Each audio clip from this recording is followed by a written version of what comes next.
बिस्मिल्लाहिर्रहमानिर्रहीम। अस्सलाम वालेकुम। आज का जो हमारा टॉपिक है वो है एंजाइम्स। ये फर्स्ट ईयर एमबीबीएस बायोकेमिस्ट्री का टॉपिक है और लिपिन कॉड का चैप्टर नंबर 6 है, जिसकी आज हमने यहाँ पे क्विक रिवीजन की है। और ये पार्ट 1 है। जो सेकंड पार्ट होगा उसमें मैं मैकलिस मेंटन इक्वेशन के हवाले से जो है वो अपलोड करूँगी। अभी जो पार्ट 1 है इसमें हम एंजाइम की प्रॉपर्टीज़ और नोमेनक्लेचर वगैरह देखेंगे। तो चैप्टर को स्टार्ट करते हैं। सबसे पहले चैप्टर के स्टार्ट में अगर आप देखें तो एंजाइम की डेफिनेशन लिखी हुई है कि enzymes are the protein catalysts that increase the biochemical reactions without themselves being used up in the reaction. उसके बाद जो इंपॉर्टेंट चीज़ है वो है एंजाइम्स का नोमेनक्लेचर, कि हम लोग एंजाइम्स की नेमिंग किस तरह से करते हैं। तो एंजाइम की नेमिंग के दो तरीके लिखे हुए हैं, एक कॉमन नेम्स और एक सिस्टमैटिक नेम्स। अब जो कॉमन नेम्स हैं बेसिकली वो कन्वीनियंट हैं, हम उनको अपनी रोज़मर्रा की ज़िंदगी में इस्तेमाल करते हैं। और जो सिस्टमैटिक नेम्स हैं वो तब यूज़ होते हैं जब हमने बग़ैर किसी शक व शुबे के एंजाइम को नाम यूज़ करना हो, तब हम सिस्टमैटिक नेम्स यूज़ करते हैं, जिसमें रिएक्शन जो एंजाइम एक रिएक्शन परफॉर्म कर रहा होता है उसकी कंप्लीट डिस्क्रिप्शन आ जाती है एंजाइम के सिस्टमैटिक नेम में। जबकि जो कॉमन नेम होता है वो कोई भी हो सकता है। जैसे अब आपने देखा कि लैक्टेट डिहाइड्रोजिनेज है, ये भी एक कॉमन नेम है और इसमें रिएक्शन की थोड़ी सी डिस्क्रिप्शन आ रही है कि इसमें लैक्टेट की डिहाइड्रोजिनेशन हो रही है। इसी तरह से कुछ एंजाइम्स हैं जिनके नाम कोई भी उनके रिएक्शन के हवाले से कोई भी इंफॉर्मेशन नहीं दे रहा, जैसे पेप्सिन है, ट्रिप्सिन है। इसी तरह से कुछ एंजाइम के जो नाम हैं वो सफिक्स एज के ऊपर ख़त्म हो रहे हैं, एज सफिक्स जो होता है इसके ऊपर ख़त्म हो रहे हैं। जैसे आप देखें लाइपेज है, यूरिएज है, ठीक है। तो कॉमन नेम जो है वो बग़ैर किसी ऑर्डर के या बग़ैर किसी रूल के एंजाइम्स को दे दिए जाते हैं और ये कन्वीनियंट होते हैं यूज़ करने के लिए। जो सिस्टमैटिक नेम्स होते हैं उनका प्रॉपर एक रूल है कि एंजाइम जो भी फंक्शन परफॉर्म कर रहा है बेसिकली वही उसका जो सिस्टमैटिक नेम है वही होगा, जो रिएक्शन एंजाइम परफॉर्म कर रहा है उसी की डिस्क्रिप्शन होगी उसका नेम। अभी हम जब एग्जांपल्स करेंगे तो आपको मज़ीद क्लियर हो जाएगा। सिस्टमैटिक नेम्स की बेसिस के ऊपर एंजाइम्स को क्लासीफाई किया गया है 6 क्लासेस के अंदर, ठीक है। और इसके लिए निमोनिक हम यूज़ करते हैं ऑर्थ लीड। अब ये क्या है? ओ से हमारे पास होंगे ऑक्सीडो रिडक्टेजेस, टी से हमारे पास होंगे ट्रांसफिरेजेस, एच से हमारे पास होंगे हाइड्रोलेजेस, एल से हमारे पास होंगे लाइजेस, आई से हमारे पास होंगे आइसोमेरेजेस और इस वाले एल से हमारे पास होंगे लाइगेजेस। अब मैं आपको इन सब की एक एक दफ़ा डिस्क्रिप्शन बता देती हूँ और इनका सिस्टमेटिक नेम बता देती हूँ ताकि आपका कॉन्सेप्ट मज़ीद क्लियर हो जाए। स्टार्ट करते हैं ऑक्सीडो रिडक्टेजेस से। ये जो क्लास है एंजाइम की, इसके नाम से ही ज़ाहिर है ऑक्सीडेशन रिडक्शन रिएक्शंस जो एंजाइम्स करवाते हैं उनको हम ऑक्सीडो रिडक्टेजेस कहते हैं। अब इसमें जो सबसे पहले एग्जांपल है वो है अल्कोहल डिहाइड्रोजिनेज, यानी वो एंजाइम जो अल्कोहल की डिहाइड्रोजिनेशन करवा रहा है। अच्छा, यहाँ से आप देख लें ये जो टेबल है, यहाँ पे आपको एंजाइम की सारी क्लासेस भी मिल जाएंगी और उनकी एग्जांपल भी मिल जाएंगी। अब सबसे पहले हमने जो कहा है वो है ऑक्सीडो रिडक्टेज, उसकी एग्जांपल हमने पढ़ी है अल्कोहल डिहाइड्रोजिनेज। अब इसका सिस्टमेटिक नेम किस तरह से आपने लिखना है? सिस्टमेटिक नेम में बेसिकली आपके पास रिएक्टेंट्स के नाम भी आ जाएंगे, सबस्ट्रेट के नाम भी आ जाएंगे और अगर कोई एंजाइम वगैरह इस्तेमाल हो रहा है तो उसका नाम भी आ जाएगा। अब अल्कोहल डिहाइड्रोजिनेज एक ऐसा एंजाइम है जो अल्कोहल की डिहाइड्रोजिनेशन करवा रहा है, मतलब अल्कोहल से हाइड्रोजन निकाल रहा है, तो उन हाइड्रोजन को एक्सेप्ट करने के लिए भी कोई चीज़ होनी चाहिए। तो जब हम इसका सिस्टमेटिक नेम लिखेंगे तो हम लिखेंगे अल्कोहल, यानी अल्कोहल इसमें इस्तेमाल हो रहा है। और इसके अलावा निकोटिनामाइड एडेनिन डाइन्यूक्लियोटाइड पॉजिटिव, यानी NAD पॉजिटिव वो चीज़ है जो अल्कोहल में से हाइड्रोजन एक्सेप्ट कर लेगा, ठीक है। और आगे एंजाइम का नाम है, एंजाइम की क्लास का नाम है ऑक्सीडो रिडक्टेज। तो यहाँ से आपको एंजाइम का जो सिस्टमेटिक नेम है वो लिखने का तरीका आ गया होगा कि अल्कोहल लिखेंगे क्योंकि अल्कोहल में से बेसिकली हाइड्रोजन ने निकलना है, क्योंकि एंजाइम का नाम क्या है? Alcohol dehydrogenase. NAD ने उन हाइड्रोजन को एक्सेप्ट कर लेना है और आगे एंजाइम का नाम और उसका commission number, enzyme commission number लिखा हुआ है ऑक्सीडो रिडक्टेज। नेक्स्ट जो हमारे पास एंजाइम की क्लास है वो है ट्रांसफिरेजेस। नाम से ही जाहिर है ट्रांसफिरेजेस जो होती हैं वो बेसिकली फंक्शनल ग्रुप के ट्रांसफ़र करने में इस्तेमाल होते हैं। कोई भी फंक्शनल ग्रुप है, फॉस्फोराइल फंक्शनल ग्रुप है, मिथाइल फंक्शनल ग्रुप है, उसको ट्रांसफ़र करवाते हैं, उन एंजाइम को हम ट्रांसफिरेजेस कहते हैं। अब हेक्सोकाइनेज, हेक्सो का मतलब तो है 6, यानी 6 कार्बन वाला कोई कंपाउंड है। काइनेजेस एंजाइम्स की उस क्लास को कहते हैं जो बेसिकली किसी भी कंपाउंड के अंदर फॉस्फेट ग्रुप को ऐड करवाते हैं, उसको हम कहते हैं काइनेजेस। अब इसमें हमारे पास जो एक हेक्सोकाइनेज है इसका सिस्टमेटिक नेम हम क्या लिखेंगे? सबसे पहले हम लिखेंगे ATP। अब देखें फॉस्फेट ग्रुप काइनेज ने किसी भी कंपाउंड के अंदर फॉस्फेट ग्रुप ऐड करवाना है तो वो फॉस्फेट ग्रुप कहीं से आना चाहिए। तो जो एडिनोसिन ट्राईफॉस्फेट है बेसिकली इसने क्या करना है, इसने फॉस्फेट ग्रुप डोनेट करना है। एटीपी इस्तेमाल होगा डी हेक्सोज, हेक्सोज से मुराद कुछ भी हो सकता है, ग्लूकोज भी हो सकता है, फ्रुक्टोज भी हो सकता है। 6 फॉस्फोट्रांसफेरेज यानी एटीपी इस्तेमाल करके हम डी हेक्सोज की 6 पोजीशन के ऊपर फॉस्फेट ग्रुप ट्रांसफ़र करेंगे, यानी एटीपी से हेक्सोज पर की 6 पोजीशन के ऊपर हम फॉस्फेट ग्रुप को ट्रांसफ़र करेंगे और इस तरह हमारा एंजाइम का नाम बन गया एटीपी डी हेक्सोज 6 फॉस्फोट्रांसफेरेज। अगर आप लोग रिएक्शन को समझकर एंजाइम का नाम लिखेंगे तो फिर आपको ज़्यादा अच्छे से समझ भी आ जाएगी और आपको रट्टा भी नहीं लगाना पड़ेगा, कॉन्सेप्ट से आप एंजाइम के जो सिस्टमेटिक नेम्स हैं वो याद कर सकेंगे। तो अब हेक्सोकाइनेज, काइनेज का मैंने आपको मतलब बता दिया कि ऐसा एंजाइम जो किसी भी कंपाउंड के अंदर फॉस्फेट ग्रुप को ऐड करे। तो फॉस्फेट ग्रुप ऐड करना है तो कौन सी चीज़ इस्तेमाल करेंगे फॉस्फेट ग्रुप जिससे हमने लेना है, तो एटीपी हमें यहाँ पे फॉस्फेट ग्रुप देगा और देगा किसको, डी हेक्सोज को। और उसके लिए एंजाइम कौन सा इस्तेमाल होगा, 6 फॉस्फोट्रांसफेरेज यानी 6 कार्बन के ऊपर वो हेक्सोज के फॉस्फेट ग्रुप को ऐड करेगा, फॉस्फोट्रांसफेरेज। नेक्स्ट जो है वो है हमारे पास हाइड्रोलेसिस। अब हाइड्रोलेसिस जो होते हैं, नाम से ज़ाहिर है हाइड्रोलाइसिस करवा रहे हैं। हाइड्रोलाइसिस क्या होता है कि हमने वाटर मॉलिक्यूल को यूज़ करके किसी भी कंपाउंड को उसके कॉन्स्टिट्यूएंट्स में ब्रेक कर दिया। अब इसकी सबसे बड़ी एग्जांपल है लाइपेज। लाइपेज जो लिपिड्स की डाइजेशन करवा रहा होता है हमारी बॉडी के अंदर, बेसिकली ये वो एंजाइम है। अब लिपिड की डाइजेशन हो रही होती है यानी लिपिड की हाइड्रोलाइसिस हो रही होती है बाय यूटिलाइजिंग वाटर मॉलिक्यूल। अब इसमें देखें ट्राई इसाइल ग्लाइसरोल लिपिड है, ठीक है। उसके साथ इसाइल हाइड्रोलेज यानी हमने एंजाइम का नाम लिख दिया और आगे उसका एंजाइम का मिशन नंबर, और ये वो सबस्ट्रेट है जो कि इस रिएक्शन में यूज़ होना है, यानी ट्राई इसाइल ग्लाइसरोल के ऊपर ये इसाइल हाइड्रोलेज एंजाइम एक्ट करेगा और इसको इसके कॉन्स्टिट्यूएंट्स में कन्वर्ट कर देगा। नेक्स्ट जो हमारे पास एंजाइम की क्लास है वो है लाइएजिस।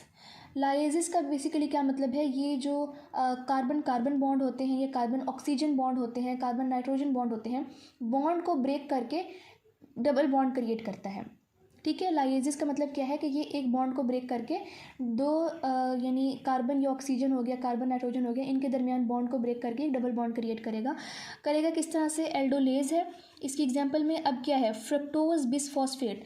फ्रक्टोज बिसफॉस्फेट मतलब आप ये देख लें कि फ्रक्टोज 1,6 बिसफॉस्फेट एक कंपाउंड होता है जो कि ग्लाइकोलाइसिस में आपके पास बनता है। एल्डोलेज, बेसिकली एल्डोलेज का काम क्या होता है, फ्रक्टोज 1,6 बिसफॉस्फेट को कन्वर्ट कर देता है ग्लाइसरल्डिहाइड 3 फॉस्फेट और डाईहाइड्रोक्सी एसीटोन के अंदर। ये रिएक्शन ग्लाइकोलाइसिस के अंदर हो रहा होता है, फ्रक्टोज बिसफॉस्फेट और एल्डोलेज। नेक्स्ट जो क्लास है वो है आइसोमेरेजिस की। आइसोमेरेजिस का आपको पता चल गया, आइसोमेरेजिस का काम होता है आइसोमराइजेशन रिएक्शंस करवाना, यानी एल्डिहाइड को कीटोन में चेंज कर देना, कीटोन को एल्डिहाइड में चेंज कर देना, यानी जो कंपाउंड्स आपस में आइसोमर हैं एक दूसरे के, उनकी इंटरकन्वर्जन करवाना। तो यहाँ पर जो एग्जांपल लिखी हुई है वो लिखी हुई है ट्रायोज फॉस्फेट आइसोमेरेज। अब आप ये देखेंगे इसका सिस्टमेटिक नेम क्या होगा, डी ग्लाइसरल्डिहाइड 3 फॉस्फेट, ये एक कंपाउंड है।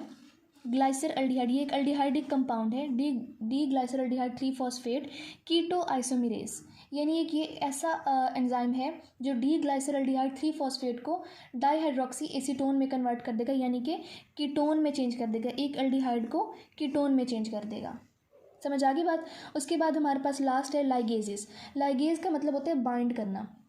ये जो लाइगेजेस एंजाइम्स होते हैं ये बेसिकली सिंथेटिक रिएक्शंस में काम आते हैं, जहाँ दो मॉलिक्यूल्स को आपस में बाइंड करके हम एक और कंपाउंड बना देते हैं, तो इन रिएक्शंस को हम सिंथेटिक रिएक्शंस कहते हैं। अब इसमें आप एग्जांपल देखें, ग्लूटामीन सिंथेटेज, ग्लूटामीन एक अमीनो एसिड है, सिंथेटेज यानी ग्लूटामीन की सिंथेसिस करने में जो एंजाइम इस्तेमाल हो रहा है उसे हम ग्लूटामीन सिंथेटेज कहेंगे। अब इसकी जो सिस्टमेटिक नेम होगा वो क्या होगा, एल ग्लूटामेट। सबस्ट्रेट क्या होगा, एल ग्लूटामेट, यानी ग्लूटामेट जो है बेसिकली ये एक ग्लूटामिक एसिड की बात हो रही है। ग्लूटामिक एसिड के साथ हम अमोनिया अटैच करवाएंगे by using the ligase enzyme, तो हमारे पास क्या बन जाएगा, ग्लूटामीन बन जाएगा। तो बेसिकली इसका हमने कॉमन नेम क्या कहा था, ग्लूटामेज सिंथेटेज, और इसका सिस्टमेटिक नेम क्या होगा, पहले सबस्ट्रेट लिखेंगे एल ग्लूटामेट, उसके बाद अमोनिया एंड देन एंजाइम का नाम लाइगेज। तो ये हो गए एंजाइम की क्लासेस। एंजाइम की क्लासेस करने के बाद हम क्विक रिवीजन कर लेते हैं एंजाइम की प्रॉपर्टीज़ की। सबसे पहले एंजाइम की प्रॉपर्टीज़ में आती है active site. Active site enzyme के ऊपर एक पॉकेट कह लें या एक क्लेफ्ट कह लें एंजाइम के ऊपर होता है, जो बेसिकली सबस्ट्रेट को अपने साथ बाइंड करके एंजाइम सबस्ट्रेट कॉम्प्लेक्स बनाता है। फिर वो enzyme substrate complex enzyme product complex में चेंज होकर एंजाइम और प्रोडक्ट में कन्वर्ट हो जाता है। उसके बाद आती है एंजाइम की एफिशिएंसी, कि एंजाइम कितना एफिशिएंट है। बेसिकली जो एंजाइम का जो एंजाइम कैटलाइज्ड रिएक्शन होता है उसका रेट 10⁻³ to 10⁸ टाइम्स ज़्यादा होता है as compare to the uncatalysed reaction. अब इसमें जो इम्पोर्टेंट चीज़ है एंजाइम की एफिशिएंसी में वो है टर्नओवर नंबर। टर्नओवर नंबर क्या होता है? Turnover number is basically the number of substrate converted into products पर एंजाइम पर सेकेंड। यानी एक एंजाइम एक सेकंड के अंदर कितने सबस्ट्रेट को प्रोडक्ट के अंदर कन्वर्ट कर रहा है, इसको हम कहते हैं टर्नओवर नंबर। और जो एंजाइम का टर्नओवर नंबर होता है मोस्टली वो 10⁻² से 10⁻⁴ पर सेकंड होता है। यानी एक एंजाइम एक सेकंड के अंदर 10⁻² से लेकर 10⁻⁴ सबस्ट्रेट्स को प्रोडक्ट में कन्वर्ट कर सकता है। तो एफिशिएंसी में आपने एंजाइम का टर्नओवर नंबर याद रखना है। Next is the specificity of the enzyme. ये सबको पता है कि एंजाइम बहुत हाईली स्पेसिफिक होते हैं। एक पर्टिकुलर एंजाइम एक पर्टिकुलर सबस्ट्रेट को ही प्रोडक्ट में कन्वर्ट कर सकता है। नेक्स्ट जो है वो हमारे पास कुछ टर्मिनोलॉजीज़ हैं, coenzyme, cofactor, holo enzyme, apo enzyme. अब जो हमारे पास एंजाइम है, कुछ एंजाइम्स ऐसे होते हैं जिन्हें नॉन प्रोटीन पार्ट, एंजाइम खुद प्रोटीन्स होते हैं लेकिन कुछ एंजाइम्स को एक नॉन प्रोटीन पार्ट चाहिए होता है अपने फंक्शन को परफॉर्म करने के लिए। और वो नॉन प्रोटीन पार्ट जो होता है, अगर वो एक स्मॉल ऑर्गेनिक मॉलिक्यूल है कोएंजाइम की फॉर्म, तो उसे हम कोएंजाइम कहेंगे। यानी अगर जो नॉन प्रोटीन पार्ट है जो एंजाइम को अपने काम के लिए, अपने फंक्शन के लिए रिक्वायर्ड है, अगर वो स्मॉल ऑर्गेनिक मॉलिक्यूल है,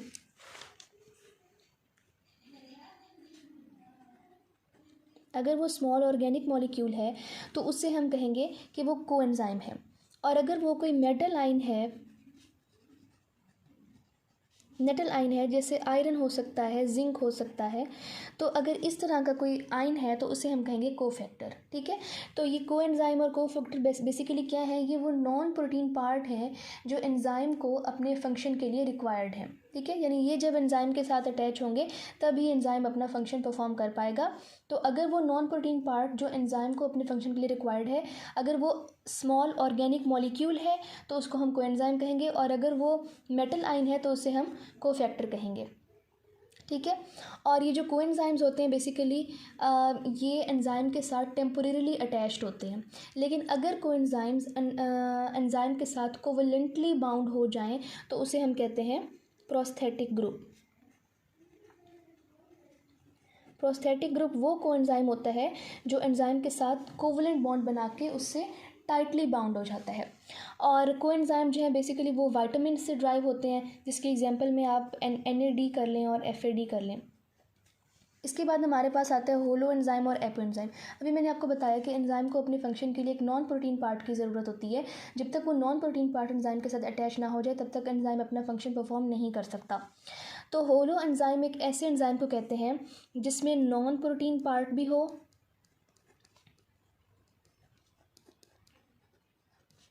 प्लस प्रोटीन पार्ट भी हो। तो नॉन प्रोटीन पार्ट और जो प्रोटीन पार्ट है एंजाइम का वो दोनों कंबाइंड हों और ये एक्टिव फॉर्म होती है एंजाइम की, इसको हम एक्टिव फॉर्म कहते हैं, एक्टिव फॉर्म ऑफ एंजाइम, तो उसे हम कहते हैं होलो एंजाइम। जो एपो एंजाइम है वो बेसिकली इनएक्टिव फॉर्म होती है एंजाइम की। क्योंकि इनएक्टिव फॉर्म क्यों होती है? क्योंकि इस फॉर्म में एंजाइम अपना फंक्शन परफॉर्म नहीं कर सकता, क्योंकि इसका जो नॉन प्रोटीन पार्ट होता है,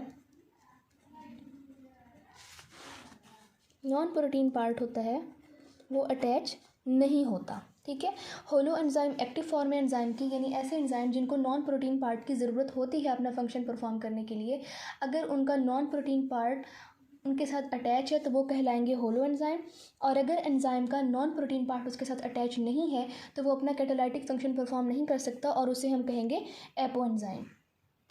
हमारे पास आ जाती है एंजाइम की रेगुलेशन। हम एंजाइम की एक्टिविटी को इंक्रीज़ भी कर सकते हैं, डिक्रीज़ भी कर सकते हैं depending upon the requirement of the cell. और ये मैं जो इस वीडियो का नेक्स्ट पार्ट बनाऊंगी उसमें मैं आपको बताऊंगी कि एंजाइम की रेगुलेशन किस तरह से होती है। और लास्ट जो प्रॉपर्टी है उसमें है लोकेशन के एंजाइम कहाँ पर लोकेटेड होते हैं। मोस्टली जो एंजाइम्स होते हैं वो सेल के अंदर लोकेटेड होते हैं और वहाँ पर ये अपने डिफरेंट फंक्शंस परफॉर्म कर रहे होते हैं। अब आ जाते हैं एक इंपॉर्टेंट टॉपिक की तरफ, mechanism of enzyme action. Mechanism of enzyme action बहुत ही इंपॉर्टेंट है, इसमें से अक्सर यूनिवर्सिटी क्वेश्चन भी बनते हैं और MCQs भी बनते हैं। अब हमने ये देखना है कि एंजाइम बेसिकली एक्शन अपना परफॉर्म करेगा किस तरह से। तो लिपिनकॉट अगर आप देखें तो वहाँ पर दो पर्सपेक्टिव्स दिए हुए हैं मैकेनिज्म ऑफ एंजाइम एक्शन के, एक with regard to the energy changes और दूसरा with regard to the active side. अच्छा, अब जो एनर्जी चेंज है बेसिकली ये वाला पर्सपेक्टिव ये कहता है कि एंजाइम जो है वो रिएक्शन को एक ऑल्टरनेट पाथवे दे देता है विद लो एक्टिवेशन एनर्जी, ताकि सब्सट्रेट आसानी से प्रोडक्ट में कन्वर्ट हो सके। अब ये एक्टिवेशन एनर्जी क्या होती है? तो एक्टिवेशन एनर्जी बेसिकली एक एनर्जी बैरियर है, रुकावट है एक रिएक्शन के जो रिएक्टेंट्स हैं उनको प्रोडक्ट में चेंज करने में एक रुकावट आती है। जैसे कि आप यहाँ पे देख सकते हैं कि ये एक्टिवेशन एनर्जी जो है it is basically the energy difference between the energy of the transition state. Transition state एक टेम्पोरेरी स्टेज होती है जो कि बनती है during the conversion of reactants into products. तो ये एनर्जी डिफरेंस है between the transition state and between the energy of the reactants of the reaction, इसको हम कहते हैं ट्रांजिशन स्टेट। और जब तक हमारे पास रिएक्टेंट्स के पास सफिशिएंट एनर्जी नहीं होगी कि वो ट्रांजिशन स्टेट के लेवल तक पहुंच सके, तब तक हमारा रिएक्शन जो है वो प्रोसीड नहीं होगा। इसलिए हम कहते हैं कि एक्टिवेशन एनर्जी एक एनर्जी बैरियर है। अब एंजाइम के बारे में हम ये कहते हैं कि वो रिएक्शन को एक ऑल्टरनेट पाथवे प्रोवाइड कर देता है। ये वाला जो पाथवे है ये एक ऑल्टरनेट पाथवे है जो कि एंजाइम ने प्रोवाइड किया है। एंजाइम एक ऐसा ऑल्टरनेट पाथवे प्रोवाइड करता है जो कि एक्टिवेशन एनर्जी को, जिसकी एक्टिवेशन एनर्जी कम होती है। इसकी मिसाल मैं आपको इस तरह से देती हूँ। अच्छा, इसकी एग्जांपल मैं आपको एक्टिवेशन एनर्जी की एग्जांपल मैं आपको इस तरह से देती हूँ कि हमने हॉस्टल से यूनिवर्सिटी जाना है। अब हॉस्टल से यूनिवर्सिटी जाने का जो रास्ता है वो बहुत बड़ा रास्ता है, हमने पूरी एक रोड क्रॉस करके और बहुत ही लंबा सा रास्ता लेकर यूनिवर्सिटी पहुंचना है। अब जब हमने लंबा सा रास्ता लेकर यूनिवर्सिटी पहुंचना है तो उस रास्ते को कवर करने के लिए कुछ बच्चों के पास एनर्जी है और कुछ के पास नहीं है, ठीक है। फॉर एग्जांपल जिन बच्चों ने नाश्ता किया हुआ है उनके पास इतनी एनर्जी है कि वो एक बहुत बड़ा सारा रास्ता लेकर यूनिवर्सिटी पहुंचे हॉस्टल से, और जिन्होंने नाश्ता नहीं किया हुआ ऑब्वियसली उनके पास एनर्जी नहीं है कि वो एक लंबा सा रास्ता कवर करके यूनिवर्सिटी पहुँचे। अब जिन बच्चों के पास एनर्जी नहीं है उनको कुछ ना कुछ तो करना है यूनिवर्सिटी पहुंचने के लिए। तो अब क्या होता है, अच्छा, तो जिन बच्चों के पास एनर्जी नहीं है यूनिवर्सिटी से हॉस्टल पहुंचने के लिए, उनको कोई ऐसी चीज़ चाहिए जो उनको छोटा रास्ता प्रोवाइड कर दे। तो हॉस्टल वालों ने क्या किया, उन्होंने हमारे हॉस्टल से यूनिवर्सिटी के दरमियान एक ब्रिज बना दिया।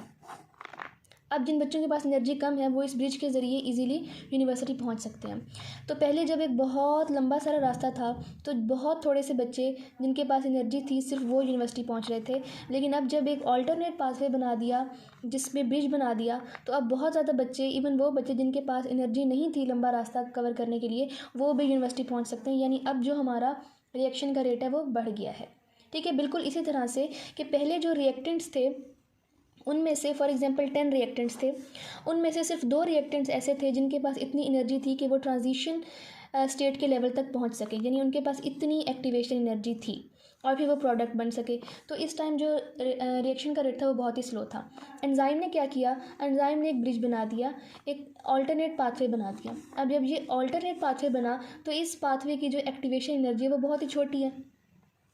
अब बहुत सारे रिएक्टेंट्स ऐसे जिनके पास थोड़ी एनर्जी थी वो भी इतनी सी एक्टिवेशन एनर्जी है तो इसको तो आराम से कवर करके वो प्रोडक्ट बना सकते हैं। तो एंजाइम बेसिकली क्या करता है, एक ऑल्टरनेट पाथवे प्रोवाइड कर देता है और वो ऑल्टरनेट पाथवे कम एक्टिवेशन एनर्जी वाला होता है, तो उससे बहुत ज़्यादा रिएक्टेंट्स जो है वो उस एक्टिवेशन एनर्जी को कवर करके प्रोडक्ट तक पहुँच जाते हैं।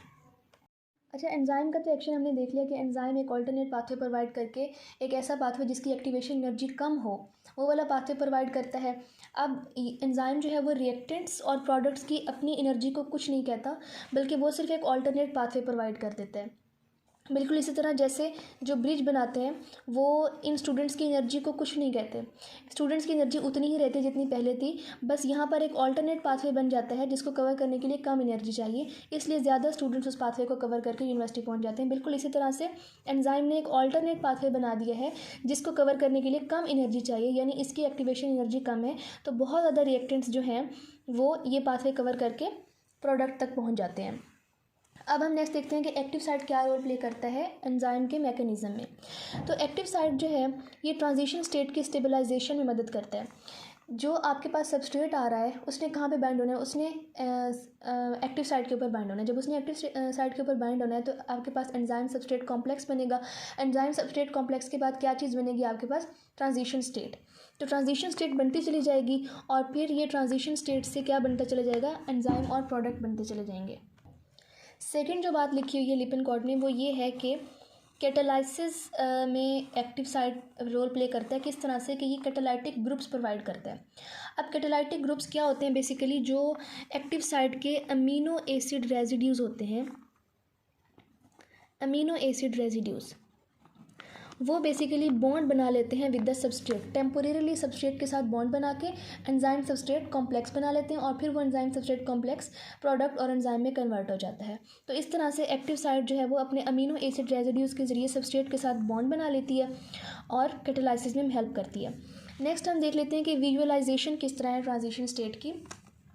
लिपिन कोड में इस तरह से लिखा हुआ है कि एक अनकोऑपरेटिव इन्फेंट है, एक छोटा बच्चा है, उसका हमने स्वेटर उतारना है। अब जो छोटा बच्चा है वो उसका स्वेटर उतारने के लिए उसके दोनों बाजू को ऊपर करना पड़ेगा। अब जो बच्चा है वो सबस्ट्रेट है और उसका स्वेटर उतारने के लिए जो उसके बाजू ऊपर करने हैं, तो जो बाजू का ऊपर करने का जो लेवल है वो ट्रांजिशन स्टेट का लेवल है। अब छोटा बच्चा खुद तो अपने बाजू ऊपर कर नहीं सकता, उसके लिए हमें किसी एंजाइम की ज़रूरत है, किसी कैटलिस्ट की ज़रूरत है। तो जो बच्चे के पेरेंट हैं वो क्या करेंगे, वो उसके दोनों बाजू को ऊपर करेंगे। जस्ट लाइक कि सबस्ट्रेट जो है वो सबस्ट्रेट की हेल्प हो रही है कि वो ट्रांजिशन स्टेट तक पहुंच जाए, जैसे एंजाइम सबस्ट्रेट की हेल्प करता है कि वो ट्रांजिशन स्टेट तक पहुंचे, बिल्कुल उसी तरह से यहाँ पर जो इन्फेंट है उसका पेरेंट उसकी हेल्प कर रहा है कि वो ऊपर के लेवल तक पहुंचे, यानी उसके दोनों बाजू ऊपर पहुंच जाए। जब एक दफ़ा दोनों बाजू ऊपर पहुंच जाए उसके बाद स्वेटर उतारना बहुत आसान काम है। तो बिल्कुल इसी तरह से जब एक दफ़ा enzyme substrate complex transition state तक पहुंच जाता है उसके बाद प्रोडक्ट्स में कन्वर्ट होना बहुत ही आसान बात है। इस एग्जांपल में जो सबस्ट्रेट है वो छोटा बच्चा है और अब सबस्ट्रेट को ट्रांजिशन स्टेट तक किसने लेके जाना है, एंजाइम ने लेके जाना है। तो एंजाइम इस केस में कौन है, बच्चे के पेरेंट्स। और फिर जो बच्चे ने अपने बाजू ऊपर किए हुए वो वाला लेवल किस चीज़ का लेवल है, वो ट्रांजिशन स्टेट का लेवल है। इस वीडियो के पार्ट 2 में मैं आपको माइकलिस मेंटन इक्वेशन और रेगुलेशन ऑफ एंजाइम एक्टिविटी का कॉन्सेप्ट बताऊंगी। अल्लाह हाफिज़।